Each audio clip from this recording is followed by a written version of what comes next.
আরে তুই পাগল হয়ে গেছিস আপন মানুষদের সাথে। বিষয়টা তো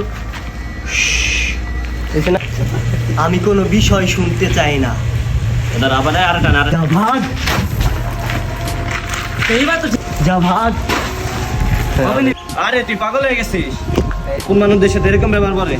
আপন মানুষদের সাথে এইভাবে কি কথা, আপন মানুষদের সাথে কি এইভাবে কথা বলে? আর কিসের আপনজন? আরে কিসের আপনজন? যারা আমাদের সাথে আছে এখন সামনে টেনে আবার তারা তো চলেই গেছে। আশা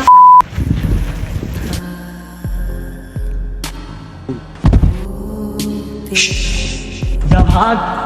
আরে তুই পাগল হয়ে গেছিস। আপন মানুষদের সাথে কি এইভাবে কথা বলে? আরে কিসের আপনজন? যারা আমাদের সাথে আছে শুধু তারাই আপন, আর যারা ছাইরা চলে গেছে তারা তো চলেই গেছে।